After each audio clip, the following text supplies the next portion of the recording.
Dans un pays de plus en plus paupérisé, dû notamment à une gestion dictatoriale de 40 ans, l'Église évangélique presbytérienne du Togo, partenaire de DM Échange et Mission, s'attache à soutenir la population togolaise. En plus de l'aide aux plus démunis, depuis plusieurs années, elle travaille à construire la paix.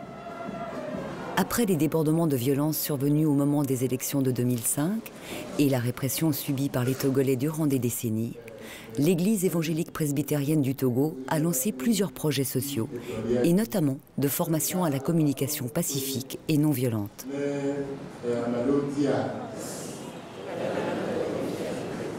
Au Togo, on nous éduque à considérer l'autre comme un ennemi, parce qu'il n'est pas de notre clan, il n'est pas de notre famille, donc forcément c'est un sauvage. Dans chaque famille, on éduque les enfants à ne pas se laisser marcher sur les pieds en ville. Donc si quelqu'un t'agresse, agresse-le beaucoup plus fort. Donc ça fait que tout le monde part en ville en allant comme en guerre, quoi. Et c'est ça que nous voulons corriger en introduisant l'éducation à la paix, à la non-violence, à la maternelle. Dans l'éducation chrétienne, il y a l'accompagnement spirituel. Nous avons un centre où on s'occupe de tous les cas à problème. Et chaque fidèle de l'église évangélique presbytérienne du Togo, chaque fidèle donc est un ambassadeur de guérison, de réconciliation. Donc l'église a fait de chaque chrétien un diplomate de la réconciliation.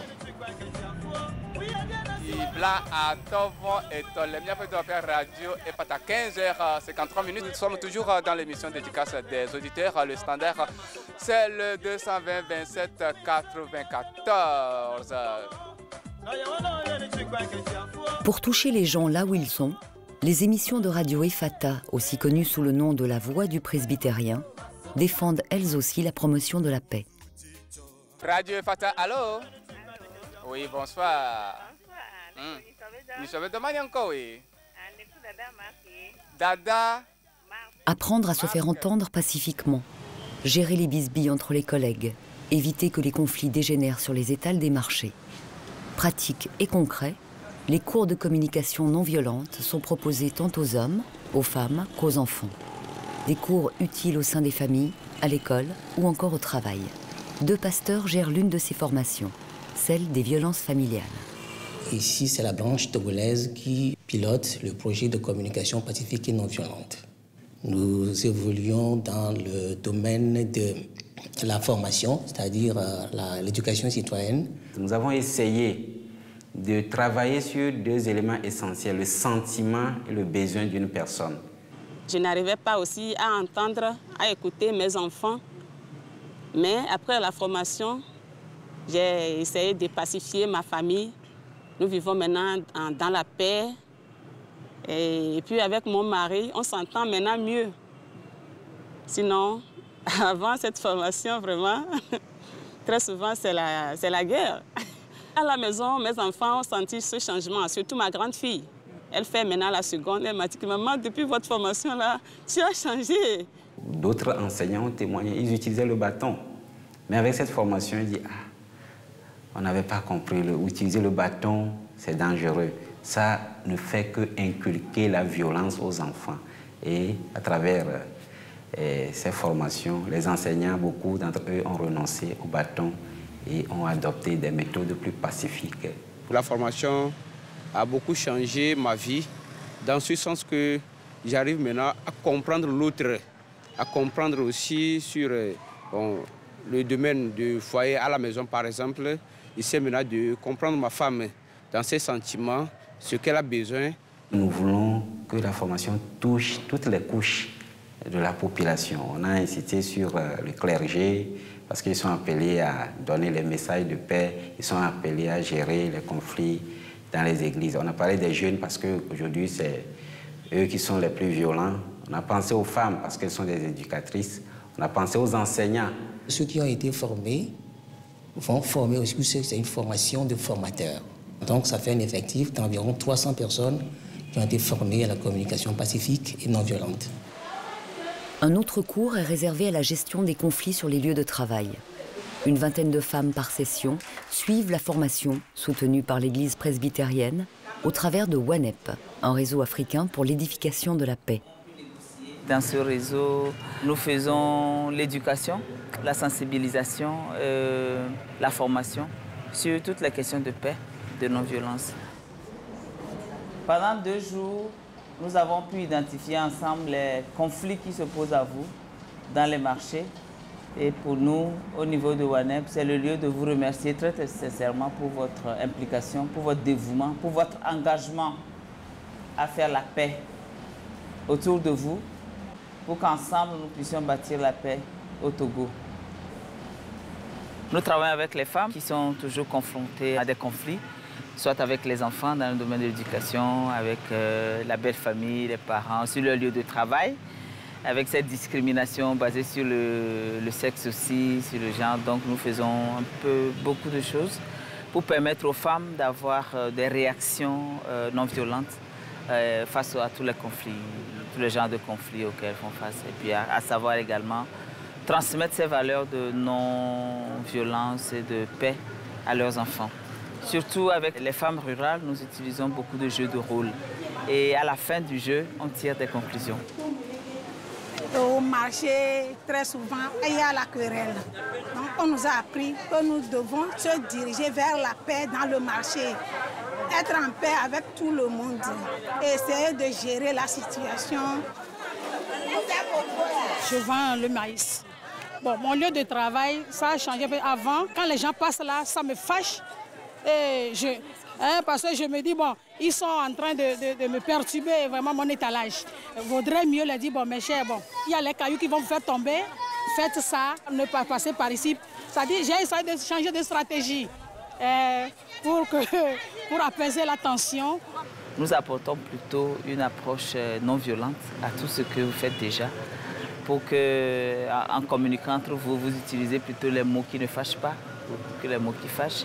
Il faut qu'on fasse attention à l'autre en utilisant les mots qui font grandir l'autre. Ça m'a appris beaucoup de choses. Et ça a créé un changement en moi, dans mon lieu de travail comme dans mon foyer. Et il y a des hommes qui tapent les femmes. C'est pas bon, c'est pas bon.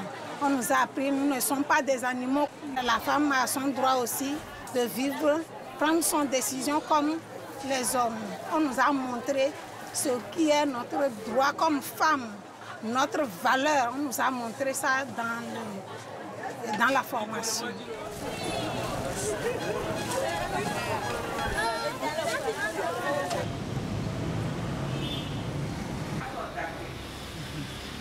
Ce matin, nous allons visiter 3 personnes. On va aller voir Madame Louise Maison et on va voir aussi Monsieur Klagba et Madame Klagba. Et ces 3 personnes âgées ont besoin de nous parce qu'ils viennent de m'appeler. Dans les grandes villes, la solitude et la pauvreté touchent de plus en plus les personnes âgées. À Lomé, elles sont nombreuses à se retrouver seules. Christine Folimensa, pasteur de l'église évangélique presbytérienne du Togo, a mis sur pied des visites à domicile dans les paroisses où elle recrute des bénévoles qu'elle forme et accompagne. On nous sollicite souvent. Si une personne âgée a un problème, on nous appelle. L'État ne s'occupe pas de ça. Non. C'est les églises qui font ça. Il y a des superstitions qui disaient que si les gens sont trop âgés, ce sont des sorciers, des sorcières. Et nous, on sait que nos personnes âgées sont une bibliothèque pour nous. On va apprendre d'elles. Il y a des personnes âgées qui sont encore actives et les personnes âgées dépendantes. Avec les volontaires, c'est-à-dire les bénévoles, on va chez celles qui sont dépendantes dans les maisons. On donne souvent la parole aux personnes âgées de parler beaucoup, de nous dire ce qu'elles veulent nous dire. Et nous, on parle moins, on écoute plus.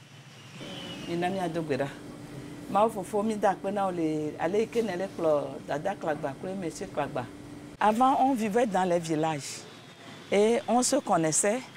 Et même si toi, tu ne t'occupes pas de ta personne âgée, il y a le voisin qui peut s'occuper d'elle. Mais maintenant, comme on est dans les grandes villes, c'est difficile.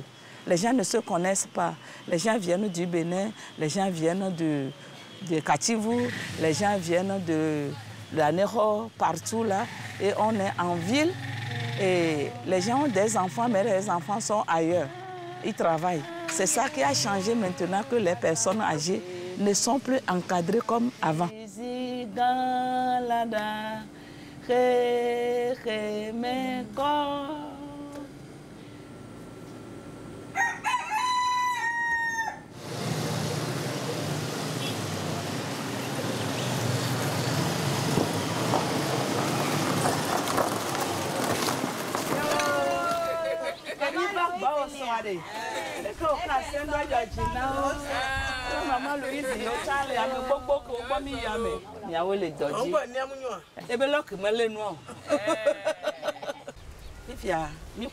En Europe, les personnes âgées se prennent en charge.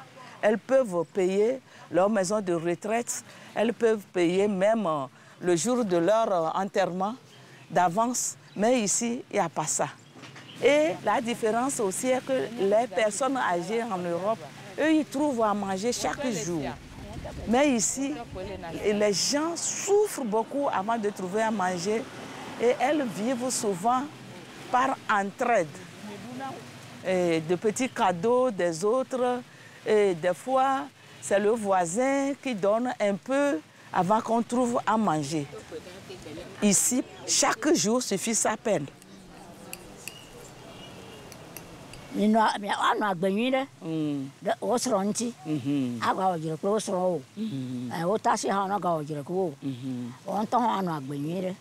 Elle dit, il ne faut pas mener une vie de querelle.